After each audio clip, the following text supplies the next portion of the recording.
What? It's time for another teardown? Really? Well, I was reading my book. I can do that later. Alright, okay. Well, I've got this. This needs taken apart. That sounds like a good idea. Okay, well, we'll give it a go then. Hello everybody. This time we have a NAC high-speed colour video camera.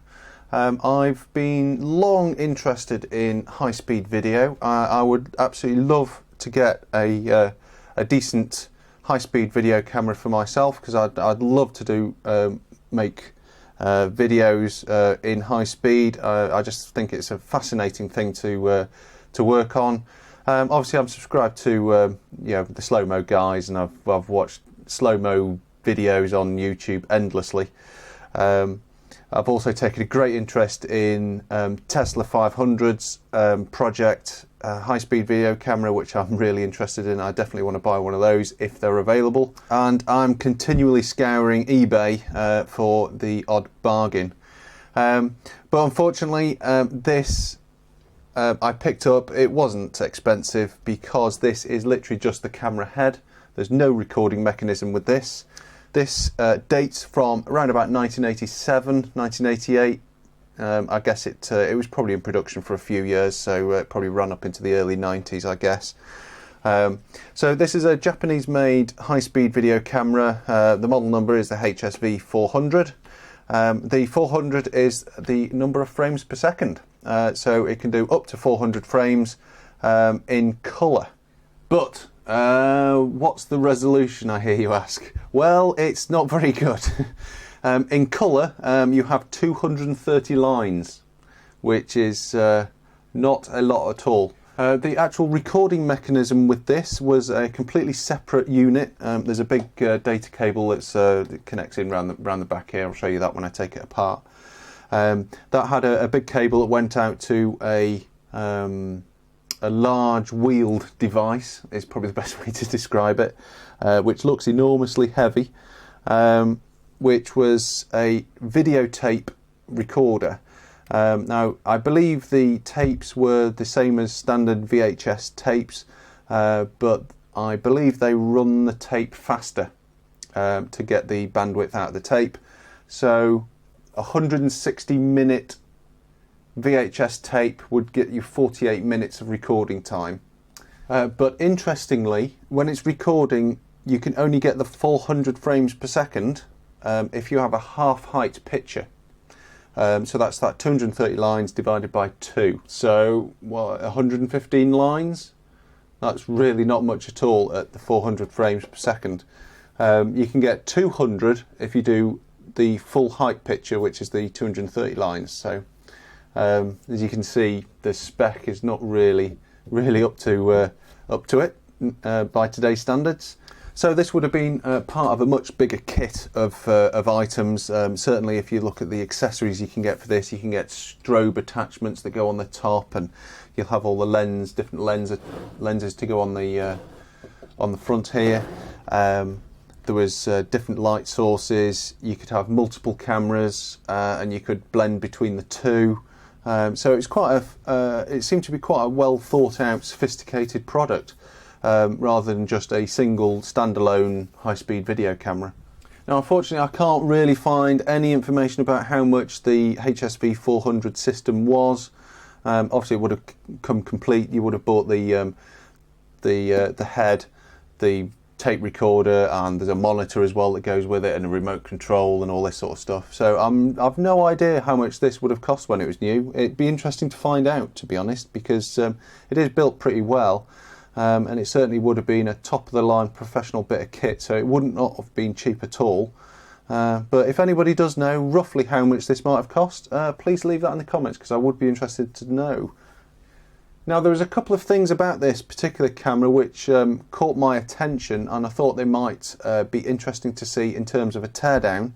The first of those is, although this is 400 frames per second actual video output, it does have an optical mechanical shutter which allows you to effectively increase the shutter speed to a 10,000th of a second.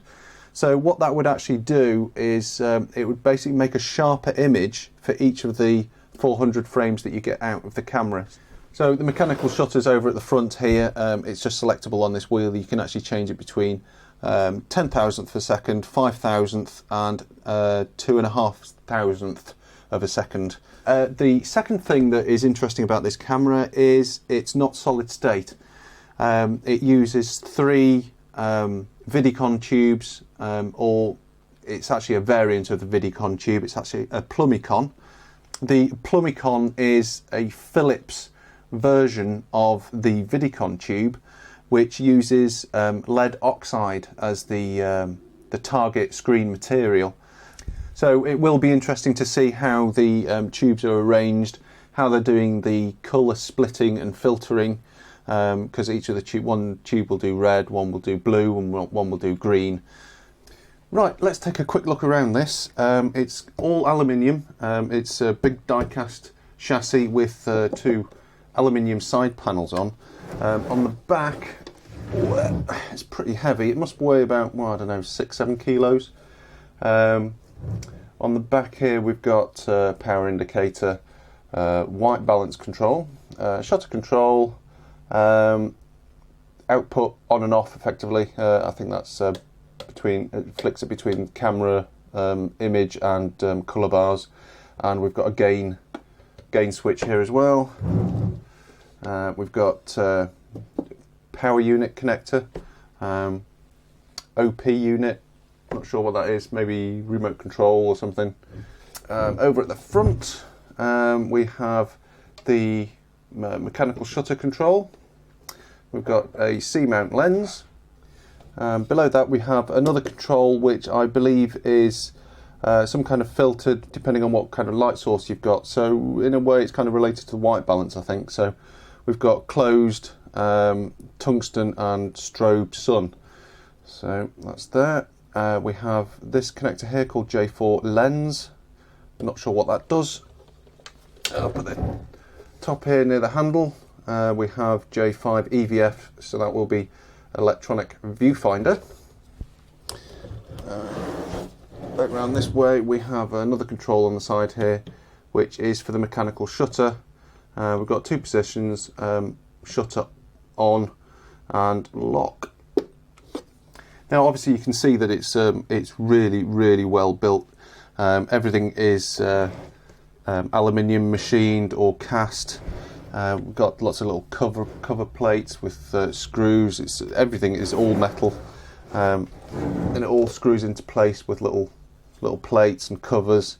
So yeah, no expense spared when they designed this, certainly. Right, if we take the side covers off, we can start having a look on the inside. So you can see there, die cast with captive screws. There's a little mesh over the air vents. Right, obviously you can see there it's pretty crammed full of stuff. I'll just flip it over and we'll take off the other side panel.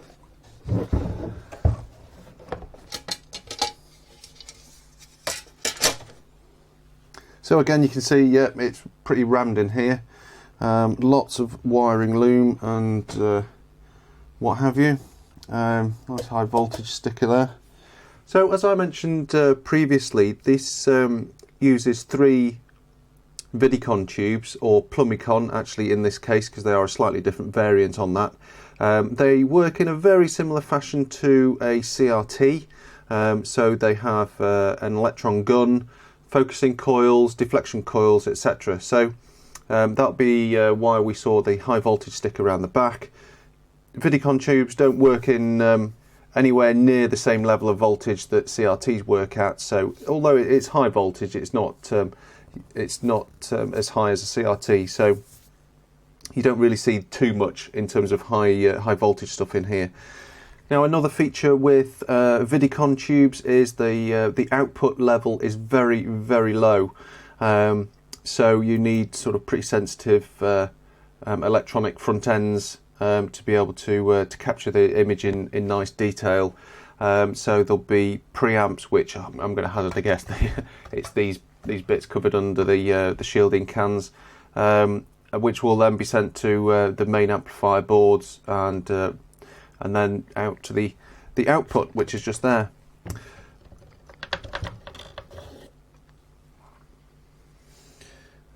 So this is labelled R process PCB assembly. So we've got some interesting hybrid things on there. They're labelled H5040, and yeah, they do actually have NAC written on them as well. They look like they are actually made out of PCB material, or at least phenolic. The phenolic PCB material, and then there's like a potting compound on top of them.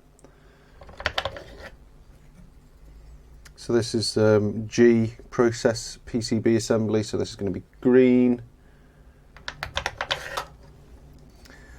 So this is blue process assembly. So we've got one labelled output PCB assembly. More of the same. God, there's a lot of tantalum caps on there, isn't there? We've actually got some switches on this one as well.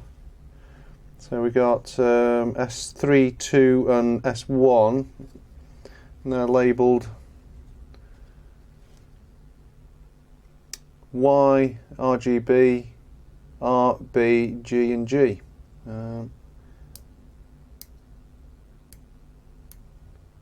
Actually, this one is a single throw, yet these are double throw. Seems, yeah, interesting.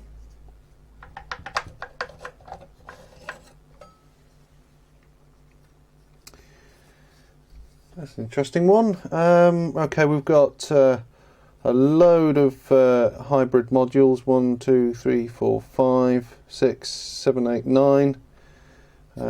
They look like they've got some sort of, I wouldn't say they've been potted, but they've got a lot of coating on them. This is, there's some, on the silk screen there, it says AWB PCB. So automatic white balance, I would hazard a guess on that one. The large IC there is Hitachi HD 637A01X0P.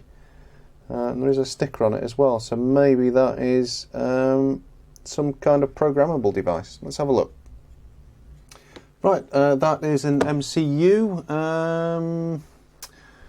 4K of EEPROM. Oh, this might not be EEPROM. This might be a PROM, given that there's no window on it actually. 192 bytes of RAM. 53 parallel I/O lines, 24 I/O common pins, blah blah blah, 8 input pins, 16-bit timer, communications interface, blah blah blah. So we've got another switch down in there. Who knows what that does?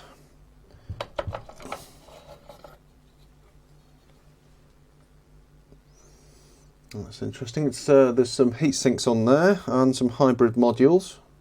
So we've got VDEF PCB assembly, so vertical deflection. So it looks like all three tubes are driven by the same board. I would imagine that one of those is red, one of those is green, one of those is blue, and those are the output drivers.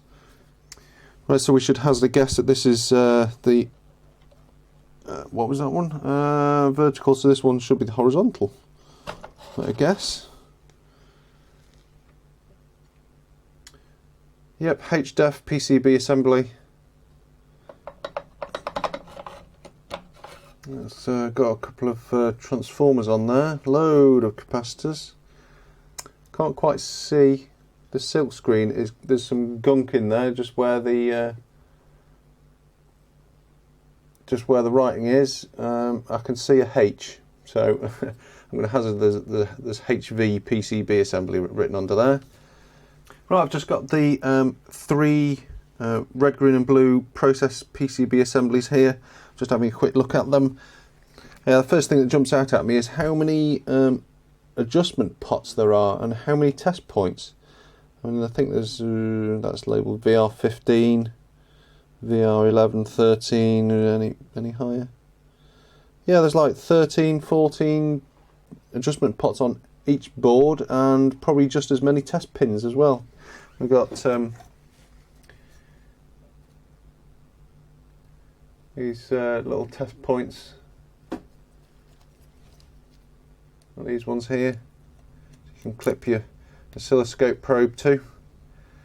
Another thing that I have noticed that on it was this one actually. These little hybrid modules. This one's different.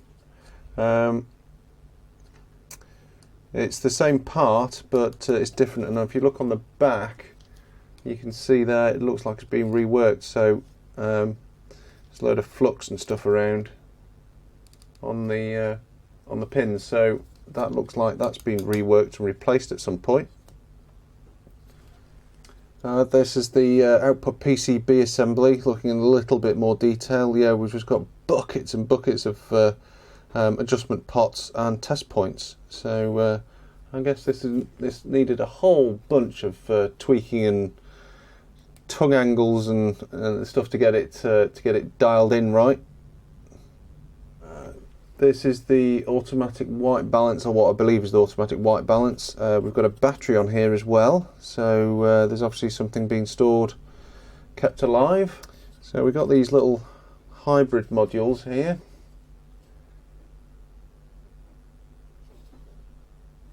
They do appear to be connected in parallel too, or at least to a certain extent. It's interesting. Can't really see the part numbers on those ICs in there. We've got some more similar modules just here. And that one even looks like it's got a bodge on it. Looks like there's a component being soldered on there and then it's been painted over. On the back we've got a few 7.4 series stuff. There's a bit of flux around here as well. I wonder whether this has been reworked as well. So we've got the vertical deflection driver board, again with lots and lots and lots of adjustment pots. These ones are all readily accessible, so you can actually adjust them when it's obviously powered on. These pots in here you wouldn't be able to get access to without taking the card out, so obviously these are the ones to actually do the proper tweaking. So we got some little aluminium heat sinks connected to this heatsink assembly here. These have been glued onto the aluminium heatsink. These three hybrid modules, which have been potted. So this board very, very similar for the horizontal deflection. Very, very similar arrangement. Lots of adjustment pots. We do actually have some names on here. You can see cent, size, lin, skew, bow, cent, skew, cent, size, lin, skew and bow. God, it must take a real load of setting up to get all those three images absolutely perfectly aligned. Okay, so this is the high voltage power supply board. We've got a couple of transformers there, so obviously there's probably some high frequency transformer boosting the voltage up to 350 volt caps on there again. So yeah, probably about 300 something volts. And we've got another hybrid module. custom job with NAC Incorporated written on it, H5072. Is that date code there? Is that 1992? 8842 8327. Wow. So yeah, it's a bit of a mishmash when it comes to component and dates and things. Okay, I've just released all the screws and I can just tilt this upwards. So this PCB has the connectors on. It's effectively a backplane for the for all these plug-in cards. There's a few components on it, but it's mostly connectors and connecting. There's actually a whole load more adjustment pots there. This PCB is called MT1 PCB assembly. Loads of test points on it. So underneath we've got this other little board, which it looks like I actually took the screws out. I didn't actually need to take some of those screws out because they were literally just holding this board in. So on this, yeah. So we've got a little board on here, which is called SHD PCB assembly. What have we got on here? We've got a couple of switches, WSHD and BSHD. So I'm not quite sure why that's. Looks like it's been kind of forgotten and it was sort of added on. There's stuff on the back as well. So just down in there we've got fresh air on either side of there. We can see back of the input connector, well the output connector I should say, and we can see one of the ends of the Vidicon tubes just in here. Some wires heading off to it. Interestingly, on the back of this board there looks to be some kind of hour counter, which is just here. So I can't actually see the marker. Actually, we've got 0 to 10. We've got 5000 H there. Is that 5000 hours? Yeah, I'm not sure what the actual time scale actually is on there. The marker has actually disappeared, so it's obviously been on long enough that it's gone all the way to the end and disappeared, probably down underneath the plastic there. The way these work, they're mercury, and you apply voltage to them and it slowly makes the a marker move across over time. Quite an interesting low-tech approach to counting the number of hours something's been turned on. So this PCB here is called Sync 1 PCB assembly, horizontal and vertical sync. Actually, I was just going around, I've decided to unplug everything, and I was going around marking everything up, and I've just popped one of the connectors out, and I just noticed they are all labelled. We've got connector 112, and that plugs into J112. Very handy, so I can actually unplug this without having to worry about where everything goes. Okay, the next thing we'll take a look at is this PCB here. This one's called Sync 1 PCB, so this is going to be doing the horizontal and vertical sync generation, I would imagine. And underneath there we've got Sync 2 PCB, which is not surprising. We've got a few interesting devices there. Let's just whiz this round. Actually, let's just take this off. So this is the Sync 1 PCB. Yeah, 74 series stuff on there. Transistor packages there.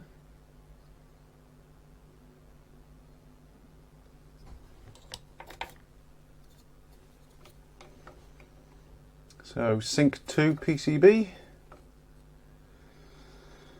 A little bit of stuff going on here. We've got a PAL device there.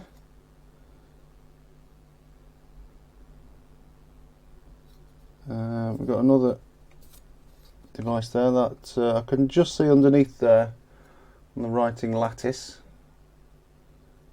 So that'll be some kind of programmable logic thingy-bob. We've got this device down here, so let's just have a quick look what that is. I should have guessed what the device is off the part number there, 27C64. It's basically a programmable CMOS ROM. It is one-time electrically programmable, so that's an interesting device. So given that we've got a programmable ROM, we've got some logic-y bits, I wonder whether this is some kind of little state machine.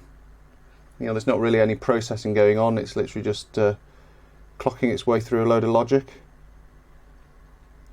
Underneath here we have the wires that run up to the EVF, the electronic viewfinder. If we have a look at this board now, this one doesn't really have any indication on it, but there is adjustment pots there for B focus, R focus and green focus, RGB. So that's obviously doing the focusing of the electron beam in the Vidicon tubes. There's too many connectors. Right, so I've finally got that MT2 PCB assembly out. A load of connectors on that one, but not actually a lot on it. Looks like it's mostly just pots, capacitors. It's mostly all, it's just all passive stuff really. There's a few transistors and stuff on it, but not, considering how many connections there are on it, it doesn't look like there's much there. Right, it looks like in the top here we've got a power supply section. I can just see down in there it says DC-DC converter, so these two boards look like they're power supply. It looks like they're attached to this this aluminium frame just here, which possibly might be held in with these 4 screws. Well, I'm not actually going to take this out because it's going to involve pulling all the wires through, so I'm just going to have a quick look at it. I mean, it just it's 2 parts to it. There's a bottom part and this bit on the top. It's all seems to be branded NAC, so it's obviously a custom power supply they've done themselves rather than buying one in. Some of these hybrid modules, like we saw on some of the other boards, it all looks pretty good. It looks really, there's a lot on it, so it's obviously fairly sophisticated. All the caps are Rubicon. So yeah, and there's tons of adjustment pots on this board and underneath it looks like as well. Okay, next bit along is this little assembly here which has cap PCB assembly, and it looks like there's just two large capacitors on it. So we've got a fuse which is T4A, so that's a 4 amp fuse there, 250 volts. And the caps are 50 volt, 2200 microfarad. Right, I've just flipped it over onto the other side because we've got these two boards here. These are titled Shutter 1 PCB assembly, and I can just see the Shutter 2 underneath it. So this will be operating the mechanical shutter, which is just here. I'll explain how that works in a moment once I've taken out these 2 boards.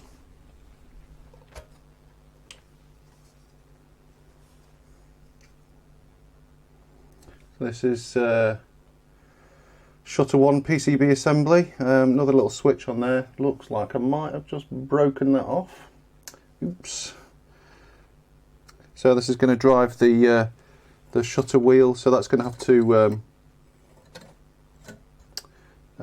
work at quite a precise speed to give you the to chop the light up properly. Interesting. There's a few bodge wires on this.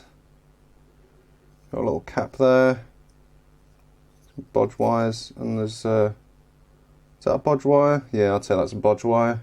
So presumably the motor that drives the shutter has got some kind of tacho speed feedback, and it just regulates the speed of the motor. This is the little board underneath it. We've got another custom IC there. Can't see any markings at all underneath those. That 486268. Nothing there.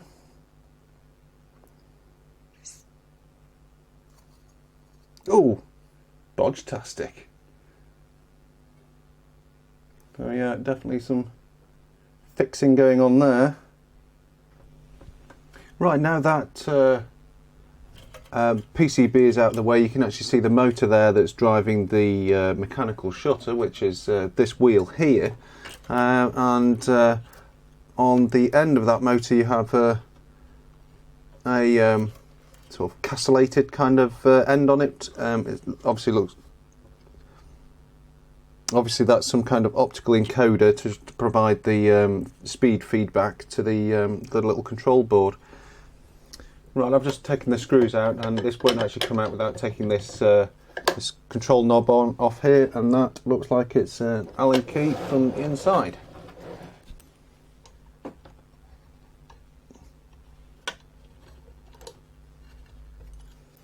Nicely machined piece of aluminium there with a C mount lens mounted on it. Well, a C mount on it. Right, so we can see here now the shutter assembly, which is this disc which is attached to the end of the motor. Behind that is a small glass screen, and then behind that we've got this wheel which was attached to that knob at the front, and that allowed this wheel to move in front of the light path. So we have what looks to be a clear filter just here, and this one has a slightly yellow orange colour to it. So on here you had strobe sun, closed, and tungsten. So it's a very small little light filter just to correct a bit of your white balance, I would imagine. The shutter is actually 3 thin metal sheets with a notch cut in each one. One of the sheets of metal, just you can see there, it's fairly thin metal. One of those seems to be fixed, and 2 are movable. So the markings on this silver adjustment are open 200 and 400. So they're going to reference the number of frames per second that the actual camera is running at. Then this blue one has open 10, 5 and 2.5. So they're going to reference the shutter speed. So I think what you do is lift up the lower one and actually set this to whatever you're actually going to run the camera at. So that would be set to 400, and then you pull up the blue adjustment, so move that round to 2.5, and then it's changed the size of this this gap. So if I unlock this, so you can see there that this would be spinning around, and that small gap would then chop the light into a 2.5 of a second slice. If we change this to, yeah, I can see why they've got the lock on here now, because this locks this into place and makes it a lot easier to change these settings. So there we go, that's set to 5,000th. So you can see there the gap is now even smaller, and finally to 10,000. Yeah, we've just got a very small little gap there. Right, I'm just going to pop the cover off one of these preamps here. Looks like they just clip on. Yeah, that's coming off easy. That was easy, wasn't it? Marking on this PCB is preamp PCB assembly, which is kind of what we expected. There's another one of these little hybrid module things. Has the same part number on as the as we saw on these ones, the H5040. So we've got the connections coming in from the actual tube just there. These come into a small little connector.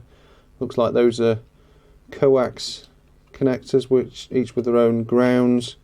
On the side of the can here, there's also a big grounding strap down to the tube as well. And looks like we've got the outputs just at the end here, just off camera, sorry. And then the wires at the top here just disappear out and go down to the, and they would have plugged in onto the cards that we took out earlier. Right, I'm just trying to figure out how to get the main assembly out. It doesn't appear to be attached to anything around here. It's all free floating. But there is some Allen screws just here, which may be holding in this clamp here, which looks like it's connected to the main chassis, which looks like the entire assembly, which is the 3 tubes, the optical beam splitter, which is going to be in here, this assembly and the motor, all looks like it comes out as one. So they're only 2.5 millimeter Allen bolts. I expected something a bit more substantial for holding all the weight of all this metal.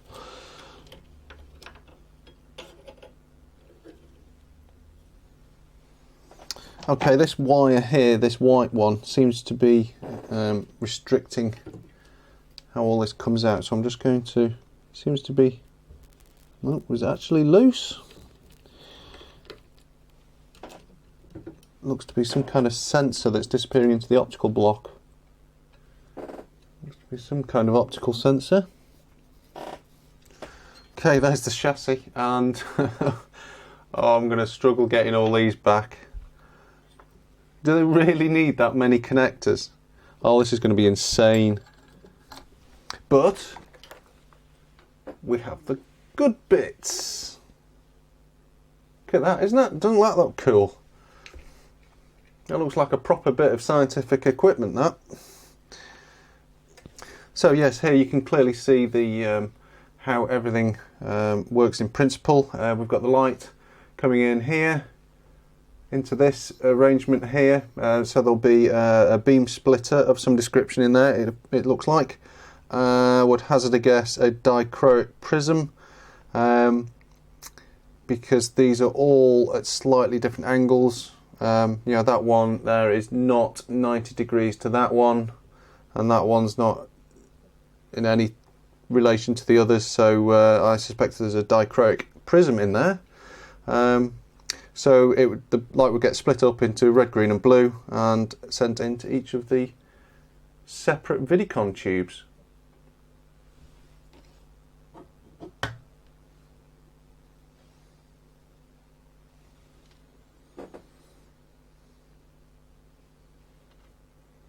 There's a nice piece of glass in there. So this just looks like it's maybe 1 element, 2 elements in there. I think that's mostly just a hollow tube. So in there we have a dichroic mirror.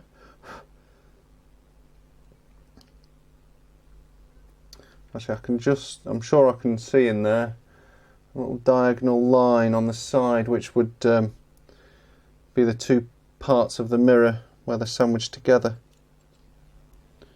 Yep, I think those are the actual signal output.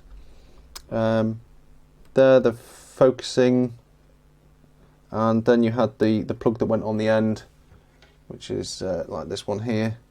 So I think what I'm going to do is just undo these 4 screws that are holding on this, and then just take this actual block off. Well, there goes the alignment. Well, I wasn't likely to ever use this. So there we can see the end of the Vidicon tube. I'm not sure what colour this one actually was. Oh, bound to be blue then. Right, I'm just going to completely disconnect this this tube. There is a large grounding strap which is soldered on here, so I'm just going to desolder that. Right, given this is a dichroic mirror, prism, sorry, if I shine white light into here, we should get some blue light coming out here. Yeah, you can just see it on my hand there. It's shining in a little torch.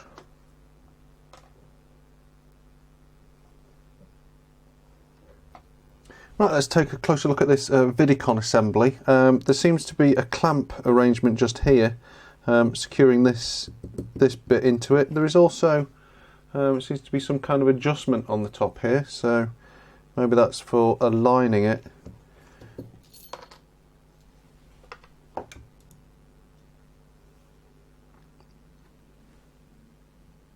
Ah, these are little cams. So as you turn them, a little nodule on the end there pushes into a brass, what looks to be a brass insert, which moves everything. So you can either go forwards or back, and rotation as well.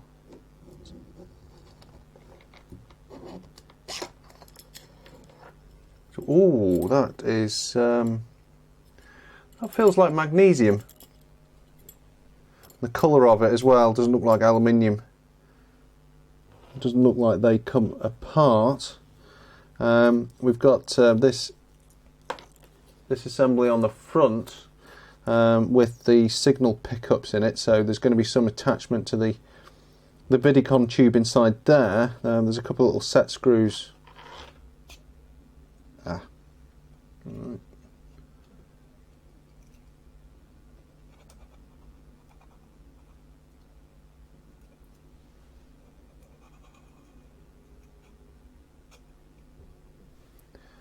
We have the pickups for the actual signal output, and they look like there's a small little PCB down in there. I'm not sure whether that's going to focus down on that bit. Stop focusing on the front of it. So there's a small little PCB down on there with a few little components on, sort of like initial like preamp thing, and there's a couple of little spring contacts which seem, I would say, would make contact with the outer ring and probably that that gold pad on the end there. Right, here we got the actual unit. I'm going to say that these coils here are the deflection coils, and then this is going to be the focus coil. Right, after a bit of tightening this and untightening it, wiggling it, I think it has released.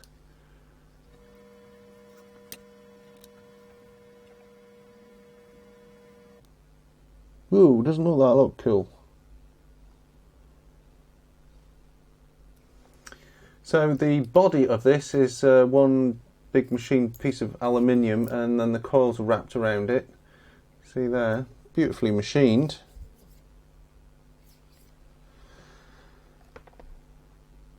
And the actual tube is detailed on there as diode gun Plumicon XQ3458B Matsushita, made in Japan, and there's a sticker on there that says 91. So I thought most of the stuff in this was sort of like 1987, 88. So I don't know. Maybe it's had different tubes in at some point. I don't know.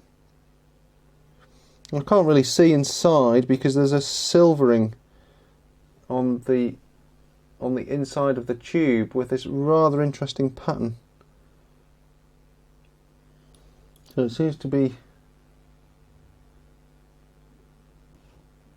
hopefully you can see this on camera, but there is actually a dividing line, and the silvering goes up there into a spike, then comes back, and then it zigzags all the way up to the top. Unfortunately, it does mean we can't see inside it. Okay, quick lesson in how Vidicon tubes work. As I mentioned earlier, they're sort of kind of like a CRT, but kind of the opposite way.